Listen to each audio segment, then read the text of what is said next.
हेमंत सोरेन की गिरफ्तारी की गलती, कल्पना सोरेन नई नेता बनी। नमस्कार, मैं नेहा, आप देख रहे हैं नया भारत न्यूज। हरियाणा और जम्मू कश्मीर के रिजल्ट से पहले भाजपा झारखंड को लुभा लेना चाहती है। 8 अक्टूबर को क्या होगा इसका शायद उसे अंदाजा है, इसीलिए उसने पंचप्रण के नाम से झारखंड में घोषणाओं की बौछार कर दी। मजेदार बात तो यह है कि ऐसी घोषणाएं हैं जो वो पहले दूसरे राज्यों में भी कर चुकी है, मगर जीतने के बाद भूल भी गई। नाम रखने में तो वो माहिर है। सूरदास का नाम नयनसुख रख सकती है तो लक्ष्मी जोहार के नाम से 5 में एक योजना, 500 रुपए में गैस सिलेंडर। राजस्थान में ये वादा था मगर किसी महिला को नहीं मिला। इस योजना, जिसे बहुत बड़ा नामकरण कहा गया है, में 2 सिलेंडर मुफ्त देने का भी वादा है। अभी अमित शाह ने तो कश्मीर में ईद और मुहर्रम पे 1 से 1 सिलेंडर मुफ्त देने की घोषणा की। वहां तो अभी रिजल्ट ना आना है, मगर देखा जाए तो इसका रिजल्ट से क्या ताल्लुक। गैस सिलेंडर तो केंद्र सरकार के क्षेत्राधिकार में है, अमित शाह को देना चाहिए। लेकिन आज तो किसी राज्य में बीजेपी की सरकार मुफ्त सिलेंडर दे रही है और कहा 500 रुपए में। हरियाणा जम्मू कश्मीर का नतीजा आने दीजिए, लोग अब ये सवाल पूछेंगे। लोगों में से डर खत्म हो रहा है। दूसरी मजेदार घोषणा है सुनिश्चित रोजगार। ये वादा करने से पहले भी भूल गए कि हरियाणा और जम्मू कश्मीर में जैसा एग्जिट पोल कह रहा है वैसा ही रिजल्ट आया, तो इसका सबसे बड़ा कारण रोजगार ही होगा। दोनों जगह 10 साल से इनकी सरकार थी मगर एक नौकरी नहीं दी, न केंद्र में न राज्य में। और जो नौकरियां थी सेना में, उसे भी खत्म करके अग्निवीर की बीमा पेंशन और सिर्फ 5 साल की बना दी। बाकी सुरक्षा बलों में भी भर्ती बंद है। हरियाणा के साथ जम्मू का युवा भी सेना और सुरक्षा बलों में सबसे ज्यादा जाता था, मगर अब उसका वह रास्ता भी बंद कर दिया। लेकिन ये झारखंड में भी नौकरियों की घोषणा नहीं बल्कि प्रण कर रहे हैं। ये बड़े बड़े शब्द भोले सरल लोगों की कितनी पीड़ा पहुंचती है, इसका बीजेपी को अंदाजा नहीं है। हम टिहरी उत्तराखंड का वह दिन कभी नहीं भूल सकते जब टिहरी डैम में पानी छोड़ा जा रहा था और टिहरी नगर डूब रहा था। तब औरतें रो रो कर ये कह रही थी कि भाजपा के नेताओं ने हमारे हाथ में गंगा जल देकर ये संकल्प करवाया था कि टिहरी नहीं छोड़ेंगे। अब क्या होगा हमारे संकल्प का? पुलिस हमें यहाँ से ले जा रही है। केंद्र में वाजपेयी की सरकार थी, टिहरी डैम केंद्र सरकार का ही प्रोजेक्ट था। हमने दिल्ली वापस लौटकर भाजपा के नेताओं से पूछा कि बाकी सब ठीक है मगर महिलाओं से ऐसा संकल्प क्यों करवाते हैं जिसे पूरा न कर सके, और वे जीवन भर अपराध बोध से ग्रस्त रहे। कोई जवाब नहीं था।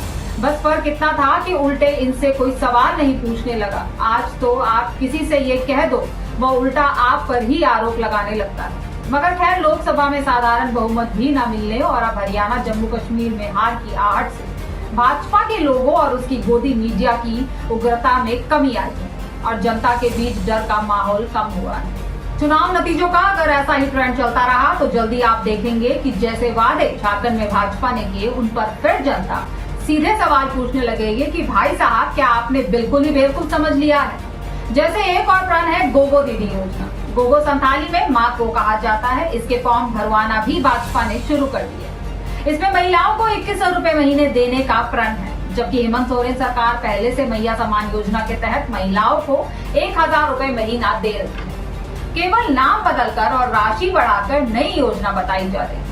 झारखंड मुक्ति मोर्चा के नेता इस पंचप्रण को परपंच कह रहे हैं। उनके नेता सुप्रिया भट्टाचार्य ने कहा कि महिला शक्तिकरण बात कर रहे हैं। संसद विधानसभाओं में 33% महिला आरक्षण का प्रस्ताव पास कर दिया, मगर अभी हमारे यहाँ चुनाव है, लागू कर दो।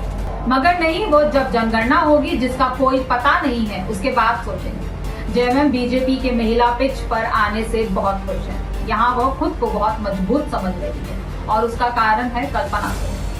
मुख्यमंत्री हेमंत सोरेन का जेल जाना जेएमएम के लिए एक बड़ा मुश्किल समय था। चंपाई सोरेन पर विश्वास करके जेएमएम ने उन्हें मुख्यमंत्री बनाया, मगर उन्होंने ऐसा विश्वासघात किया कि झारखंड में ही नहीं, देश में भी किसी को विश्वास नहीं हुआ।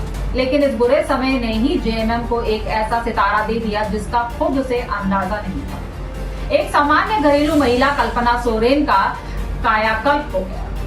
हालांकि भारतीय नारियों की ये पुरानी परंपरा है कि पति पर संकट आने पर वे अचानक रणचंडी बन जाती हैं। ऐसा ही कुछ कल्पना सोरेन के साथ हुआ। वे विधानसभा का उपचुनाव लड़ी और विधायक बन गई। हेमंत सोरेन जब जेल में थे, वे इंडिया गठबंधन की बैठकों में शामिल हुई। सोनिया गांधी ने खुद आगे बढ़कर उनका हाथ पकड़कर अपनी बगल में बिठाया। बहुत कम समय में वो नेशनल मीडिया में छा गई। और अब जेएमएम उनका सर्वोत्तम उपयोग कर रहा है। उनसे पूरे झारखंड में मैया सम्मान यात्रा शुरू कर दी। महिलाओं के सम्मान और शक्तिकरण के लिए इसमें जेएमएम की दूसरी महिला नेता तो जा ही रही है, मगर सबसे ज्यादा क्रेज कल्पना सोरेन का।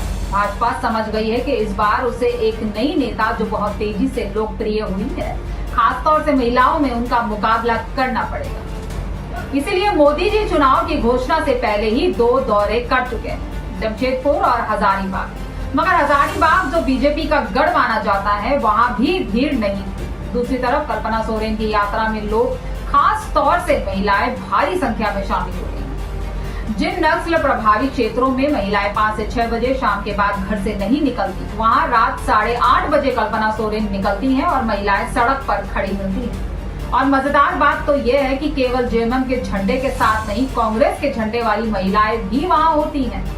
ये वह इलाका है जहां सारंडा जंगल के पार का जहां बाजार भी शाम को सूरज ढलने से पहले ही बंद हो जाते थे। परिस्थितियां वश एक महिला नेता का उदय हो जाना जेएमएम के लिए वरदान बन गया। अभी जिन 2 राज्यों जम्मू कश्मीर और हरियाणा में चुनाव हो चुके हैं, जिन 2 राज्यों में महाराष्ट्र झारखंड में होना है, वहां केवल झारखंड ही ऐसा जहां झंडा गठबंधन और अपनी सरकार बचाना है। बाकी 3 राज्यों में उसे भाजपा एनडीए से छीनना है। इसलिए सरकार बचाने की लड़ाई बाकी 3 राज्यों के मुकाबले मुश्किल है।